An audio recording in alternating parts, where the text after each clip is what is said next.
2017 से भिलाई में स्पा का कारोबार बंद कर दिया गया था। उसके बावजूद भी स्पा चलाए जा रहे हैं। 5 जनवरी को वेदा स्पा में काम करने वाली थाईलैंड निवासी 38 वर्षीय महिला रत्ना की इलाज के दौरान भिलाई नर्सिंग होम में मौत हो गई थी। मृतिका गर्भवती थी और वह गर्भपात कराने के लिए अस्पताल में गई थी। गर्भपात के दौरान अत्यधिक रक्तस्राव के चलते उसकी मौत हो गई थी। उस समय एसपी थे अमरेश मिश्रा, जिन्होंने स्पा पर बैन लगाया था। देखते हैं अभी क्या कहते हैं। आ रही थी कि जो स्पा चल रहा है वहाँ पे देह व्यापार भी हो रहा है, तो इसी में हमने आज रेड की है। एसेंस स्पा करके है सूर्या मॉल में, यहाँ पे आज रेड की गई है। और यहाँ पे जब आए तो एक संदिग्ध हालत में हमको यहाँ पे जो काम कर रहे महिला वो मिली और कुछ ग्राहक भी मिले थे। तो पूरी अभी कार्रवाई की जा रही है, कार्रवाई अभी प्रोसेस में है। इसमें जो पीटा एक्ट के तहत ये कार्रवाई की जा रही है, जिसमें ये स्पा सेंटर है लेकिन इसमें देह व्यापार हो रहा है। यहाँ पे हमको कॉन्डोम वगैरह भी मिले हैं, जो संदिग्ध हालत में लोग भी मिले हैं। और कुछ ग्राहक भी, जब हम कार्रवाई कर रहे थे उस दौरान भी कुछ लोग ग्राहक जो आ रहे थे तो वो भी हमको यहाँ मिले हैं। इसमें जो संचालक है उसे अरेस्ट किया गया है और उस पर पीटा एक्ट के तहत कार्रवाई की गई है। 8 महिलाएं हैं, उनको रेस्क्यू किया गया है जिनसे देह व्यापार करवाया जा रहा था। ये महिलाएं कोलकाता मतलब वेस्ट बंगाल और असम से, ज़्यादातर महिलाएं वहीं से हैं। तो इन्हीं सभी महिलाओं को रेस्क्यू किया जा रहा है और उनको सही सेंटर भेजा जाएगा।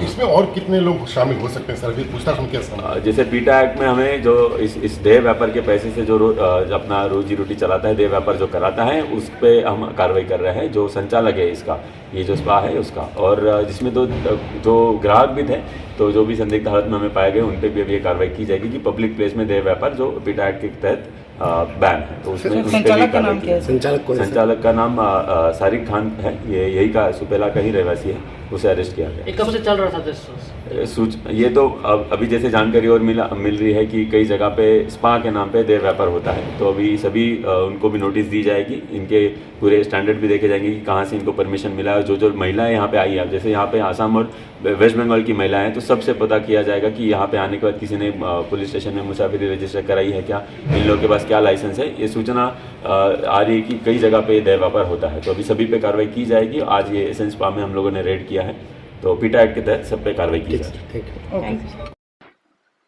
अभी आपने सुना नगर पुलिस अधीक्षक भिलाई नगर निखिल अशोक राखेजा को।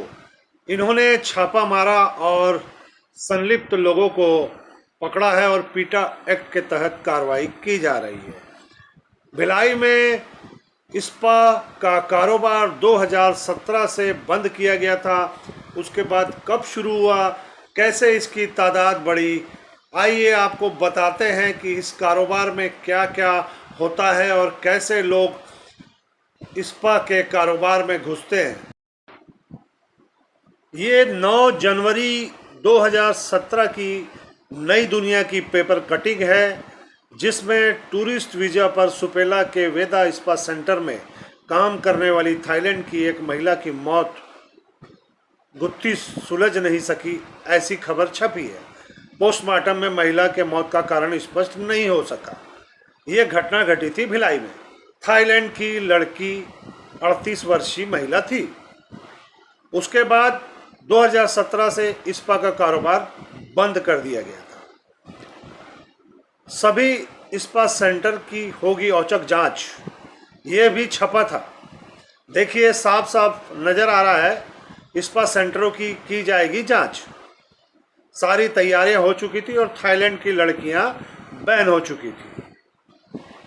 और उसके बाद कब ये स्पा चालू किए गए, कब स्पा सेंटरों की तादाद बढ़ी, ये हम आगे बात करेंगे। अभी और एक कटिंग और देखिए। ये कटिंग है अमरेश मिश्रा, एसपी दुर्ग। पोस्टमार्टम रिपोर्ट में मौत की वजह स्पष्ट नहीं हो सकी। डॉक्टरों ने जो जांच बताई है वह होगी। भिलाई नर्सिंग होम की जांच के लिए आदेश जारी किया गया। अब आगे देखिए क्या है। नमस्कार, आप देख रहे हैं भिलाई का सच। कल जो मॉल एसेंस स्पा में छापा पड़ा वो सराहनीय है और अच्छा कार्य है। जितनी सराहना की जाए कम है। इस प्रकार के जो छापे हैं लगातार स्पा में पड़ते रहने चाहिए ताकि लोगों का भय बना रहे, क्योंकि स्पा का जो कारोबार है सिर्फ सेक्स का कारोबार है, वहाँ मसाज नहीं होता। जिसको मसाज कराना होगा वो फिजियोथेरेपी में चला जाएगा, और एक्यूप्रेशर के कई शॉप्स है, कई ऐसी क्लिनिक्स है जहाँ एक्यूप्रेशर होता है, जहाँ मसाज होता है। तो स्पेशल आदमी वहीं जाता है मसाज सेंटर में। क्यों जाता है? सिर्फ सेक्स की पूर्ति करने के लिए। ये एक स्पा की कहानी नहीं है, ये सारे स्पा की यही कहानी है। स्पा में क्या होता है मैं आपको सिलसिलेवार बताता हूँ। स्पा में लेनी पड़ती है मेंबरशिप। 5,000 की मेंबरशिप में आपको 7 स्पा मिलेगा, 7 घंटा। ये 7 घंटे आप 7 दिन में ख़त्म कर लीजिए या फिर 1 साल में ख़त्म कर लीजिए, कोई फ़र्क नहीं पड़ता। 1 घंटे का एक स्पा होता है, 5,000 में 7 और 10,000 में 20 का ऑफर होता है। और अगर 10,000 रुपये इकट्ठा दे दिए तो आपको 20 स्पा मिल जाएगा। और 20 स्पा मिलने के बाद आप 20 बार वहाँ जा सकते हैं उस स्पा सेंटर में। कभी भी आप 20 बार जाइए और अपनी पूर्ति कीजिए। लेकिन ये पैसे जो है आपको सिर्फ स्पा के लिए दिए गए, आपको एक्स्ट्रा सर्विस के पैसे नहीं दिया आपने। जब आप स्पा कराने कमरे में पहुंचते हैं तो आपके पास जो लड़की आएगी वो आपको एक्स्ट्रा सर्विस की ऑफर करेगी। एक्स्ट्रा सर्विस में आपको क्या चाहिए वो लड़की बताएगी और वो आप बताओगे, तब वो उस प्रकार का सेक्स आपके साथ करती है। जो 5,000 आप 10,000 आपने दिया वो स्पा सेंटर वाले का 10,000 होगा। बाकी लड़की एक्स्ट्रा सर्विस का अतिरिक्त पैसा आपसे लेती है। स्पा खोलने के लिए लाखों रुपए लगते हैं, और वो लाखों रुपए निकालने के लिए सिर्फ मसाज से पैसा नहीं निकल सकता। जब तक वो गलत काम नहीं करेगा तब तक उसका किराया नहीं निकाल पाएगा। स्पा की एक स्पा खोलने की लागत कम से कम 30 से 40 लाख रुपए होती है। स्पा सुंदर दिखना चाहिए, सुसज्जित होना चाहिए, अंदर में लैट्रिन बाथरूम होना चाहिए, शावर होना चाहिए, गर्म पानी होना चाहिए, शैम्पू होना चाहिए, और एक सुंदर सा बेड होना चाहिए। जो सिंगल बेड होता है वो बेड होना चाहिए। तो स्पा की लागत 20 से 30 लाख रुपए होती है। तो ये 20-30 लाख रुपए लागत होती है। उसके बाद स्पा सेंटर जहां आप खोलते हैं उसका किराया होता है। अब जैसे मॉल जैसी जगह में तो 10 और 5,000 में किराए में दुकान मिलेगी नहीं। आपको मॉल में दुकान लेना है तो कम से कम 60,000 से 1 लाख रुपए आपका किराया निश्चित रूप से होगा। अब ये किराया मसाज से निकलने वाला नहीं है, तो आप गलत काम तो करोगे ही। और स्पा खोल रहे हो तो आप गलत काम करने के लिए ही खोल रहे हो। कुल मिला के स्पा में जो काम होता है वो सेक्स का ही काम किया जाता है। और यहाँ जाने वाले सारे लोग जो होते हैं सेक्स के लिए ही स्पा में जाते हैं। आसानी से इजी सेक्स उपलब्ध हो जाता है, न किसी का डर न किसी का झंझट। गए 1 घंटे में अपना कारोबार निपटाए और आ गए। लड़की को उसका मेहनताना मिल जाता है, मेंबरशिप का पैसा दुकानदार को मिल जाता है, और सेक्स करने वाले की सेक्स पूर्ति हो जाती है। बिना झंझट के फ्रेश होके बाहर आ जाता है नहा धो। तो स्पा जो है इसीलिए खोला जाता है कि सेक्स रैकेट चलाया जाए। वहाँ आसानी से लड़कियाँ उपलब्ध हो जाती हैं। ये लड़कियाँ होती हैं लोकल भी हैं, आसाम की हैं, मणिपुर की हैं, और दक्षिण भारत साइड की हैं। सभी उसी साइड की लड़कियाँ होती हैं। तो हमारे यहाँ थाईलैंड की लड़कियाँ बैन हैं, क्योंकि थाईलैंड की एक लड़की इसी कारोबार में लिप्त थी, जो एबॉर्शन कराते कराते मर गई। इलाही नर्सिंग होम में उसका ऑपरेशन हुआ था और एबॉर्शन हुआ था और वो मर गई। उसके बाद से थाईलैंड की लड़कियां छत्तीसगढ़ में बैन कर दी। उसके बाद कुछ दिन ये कारोबार बंद था, फिर पुनः अभी तेजी से फिर यही कारोबार पनप रहा है। आज भिलाई में कम से कम 15 स्पा होंगे हमारे हिसाब से, और भी हो सकते हैं कहीं अंदर बाहर इधर उधर कोने काने में, लेकिन हमारे हिसाब से लगभग 12 से 15 स्पा है, जिसकी शुरुआत पावर हाउस से लेकर नेहरू नगर तक हो जाएगी। चौहान टाउन में मिल जाएगा, सुपेला में मिल जाएगा, आकाशगंगा में मिल जाएगा, दक्षिण गंगोत्री में मिल जाएगा, और नेहरू नगर सब जगह 12-15 स्पा है। ये जो आज कार्रवाई हुई है इसका असर पूरे छत्तीसगढ़ में जाएगा और कुछ दिन सारे स्पा बंद हो जाएंगे मीन्स सारे स्पा पर सेक्स का कारोबार बंद हो जाएगा। फिलहाल एक ही स्पा में छापा पड़ा है, सारे स्पा में छापा तो पड़ा नहीं, तो सभी सतर्क हो जाएंगे। कुछ दिन बाद फिर ये कारोबार जरूर चालू होगा, इंतजार करना होगा। बाकी स्पा में भी यही चीज़ें आपको मिलेगी, क्योंकि स्पा बगैर सेक्स के चल नहीं सकता, क्योंकि उसके खर्चे इतने हैं कि पूर्ति दुकानदार वो व्यवसाय कर ही नहीं पाएगा एक स्पा से।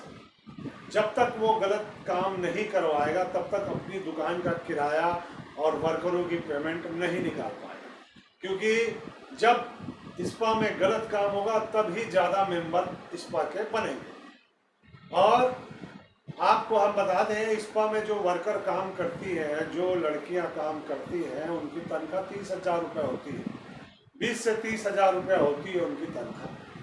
ये लड़कियां स्पा में जितने भी लोग आते हैं बगैर सेक्स किए नहीं जाते, किसी भी प्रकार का वो सेक्स करते हैं, चाहे जैसा भी हो, एक्स्ट्रा सर्विस कहा जाता है उसको। आप जैसे ही स्पा में पहुंचेंगे कुछ देर बाद आपके पास लड़की आएगी, लड़की आपसे बोलेगी आप ये पहन लीजिए, और आपको कपड़े दूसरे पहना दिए जाएंगे और आप लेट जाएंगे।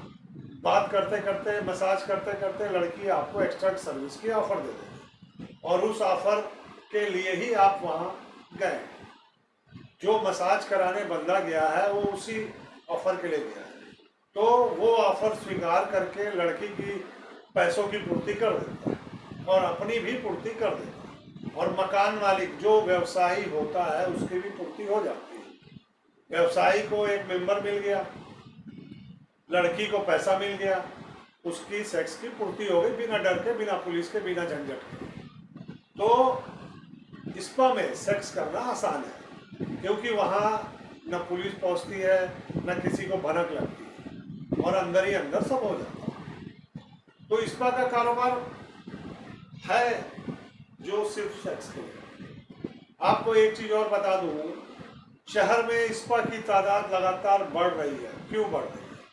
इसीलिए बढ़ रही है कि स्पा में आसानी से सेक्स उपलब्ध हो जाता है, और इससे जुड़ा व्यक्ति ही बार बार कई शहरों में स्पा खोलता है। अभी आप जितने स्पा भिलाई दुर्ग में हैं, इनकी अगर जांच कर दी जाए तो आपको सारे मालिक के 2 से 3 स्पा मिलेंगे। कुछ का स्पा रायपुर में मिलेगा, कुछ का स्पा बिलासपुर में मिलेगा, कुछ का स्पा भिलाई में ही 2-3 स्पा होंगे, ऐसे मालिक आपको मिलेंगे।